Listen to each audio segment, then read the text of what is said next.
Good afternoon, Shippensburg, and welcome to another edition of Behind the Scenes here at the Historical Society. My name is John Miller. I'm the Executive Director, and I'm going to be your host. And today, I'm going to showcase some of the items that we have in our collection that relates to sports, in particular, especially the Little League uniforms that we have. Baseball is a very popular sport. It's been around since before the American Civil War.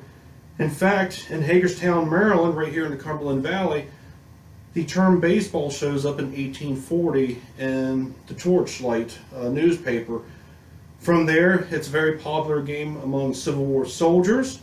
But after the American Civil War, this popular sport, which you would try to take a bat and hit a ball, becomes very popular. In fact, George Nofsker, who's a Shippensburg resident, hopefully I'm saying his name right, he was actually considered as a major league player.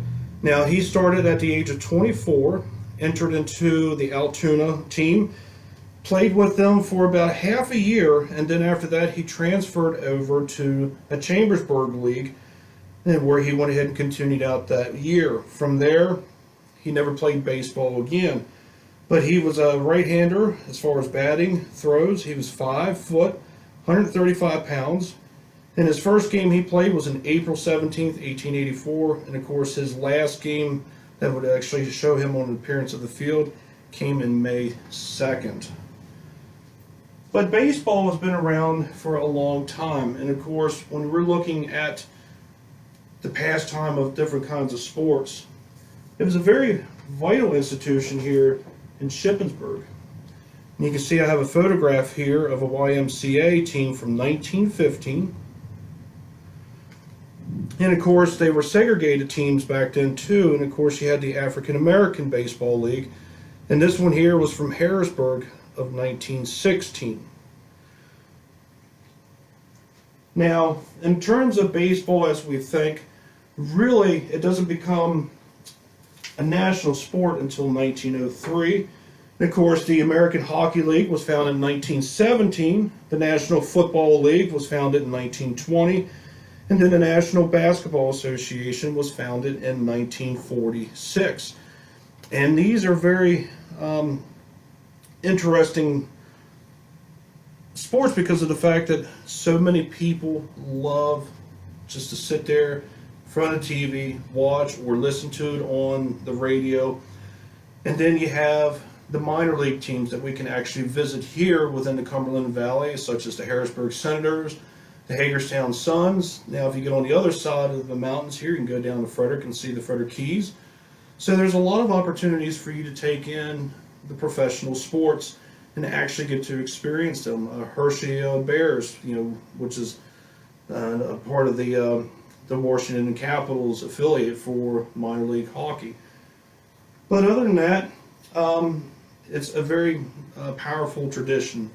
Everybody loves to at least go and watch the games. And then here in Shippensburg, and I know some of you will remember, but in 1990, the Little League advanced to the World Series game.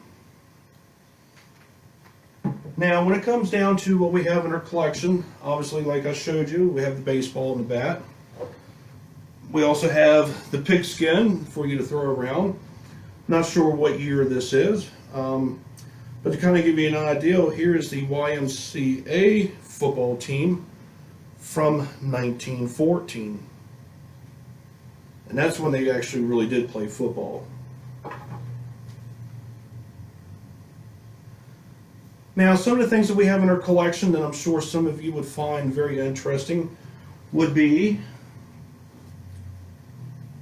some of the pennants that we have. This one here is from 1923.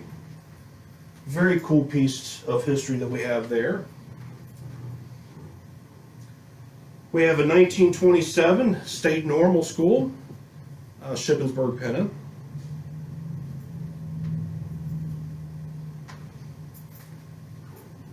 And then also a 1929, and I love the colors on this one here.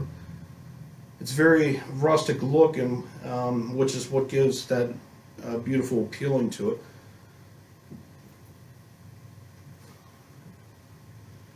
Now, as far as the uniforms, now I posted a photograph last week, and One of our Facebookers was able to help me identify at least a kind of like a timeline, or at least a year that that one particular uniform may have been worn.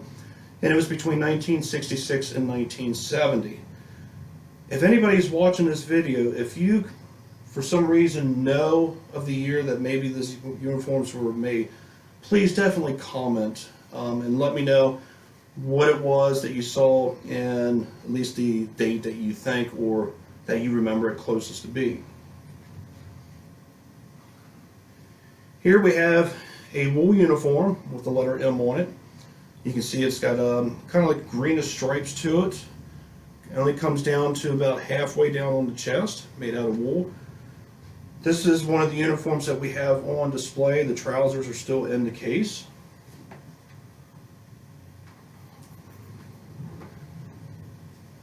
Here's another uniform that we have on display, and it's gray wool with red and blue stripes. Shippensburg on the front, and you can see Burkhart's Restaurant was the sponsor on the back.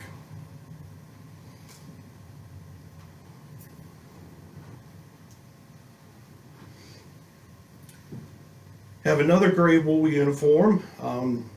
Basically, it's gray and red stripes. Shippensburg on the front. We got the trousers in the back.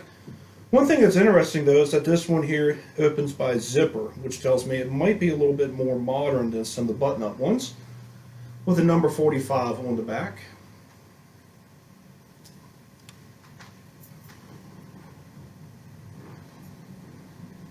Here's another wool, dominant wool flannel jersey with a letter L on it, and as you can see, it's kind of like a light blue color here with a purple stripe. It only goes halfway down as far as the buttons.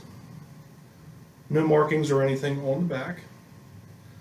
But yet, it's still a cool piece of sports history. This one here, one of our Facebook viewers was able to help us identify at least a year, and this is probably about 1966 to 1970. I love the color scheme on here because of the fact that you have like an off-white color with black and gold trim. Same way with Shippensburg. The American Legion went ahead and sponsored this one here. And it's got the number 26. And we also have the matching socks that are on the back of it.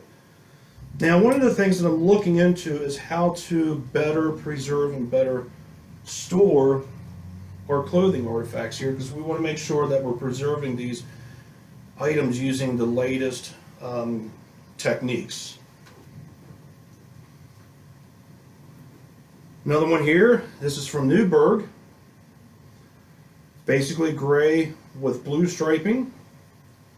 Same way, it comes down about this time about 3/4 of the way in the front. And on the back, you have the sponsor themselves.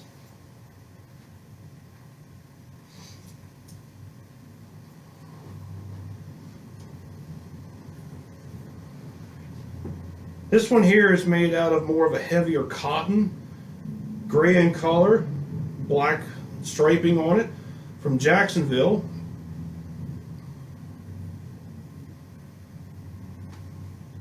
And of course, it's got the sponsor right here on the back as well. Just a cool piece of history right there.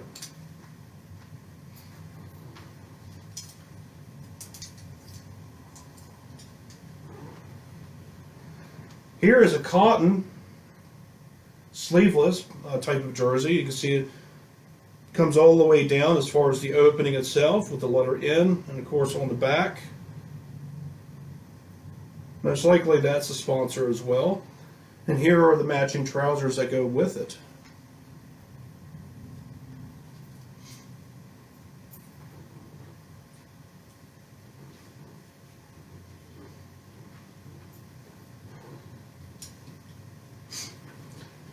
Here we also have another jersey. This time it's from Post 223. It's got the patch right here on the side. Black and white trim. Comes with this pair of pants here.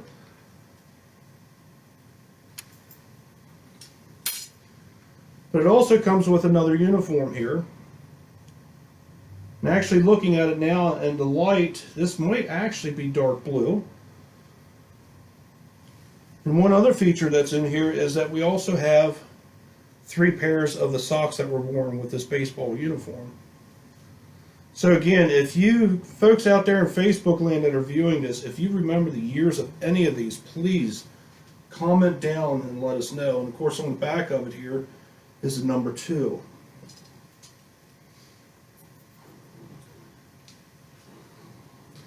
Getting toward the bottom here, we have a blue striped jersey, also with white striping in here, SKF, number 7. This one here is for a very small player, or for at least a young child, and as you can see it buttons all the way down. You have the matching trousers here. You can see right here in the crotch area where you have the air vents. Same way as you have the air vents on the jerseys themselves, which is right here. And again, this is made out of wool.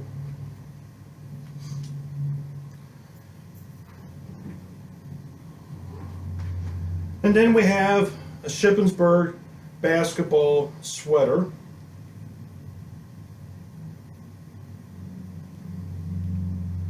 Just another high quality piece that we have in our collection.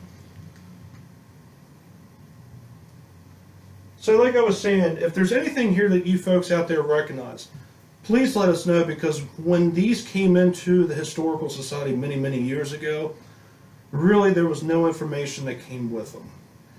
And one job as being a historian, and one job that I want to make sure that we do the best that we can here, is to better interpret what we have, providing that we get more information. That way we can go ahead and apply that to our exhibits. Goes back to what I've always said when I worked in the Park Service. And in order for us to educate others, we first must educate ourselves. Folks, until then, have a good one, and I'll see you around on the flip side. Thank you.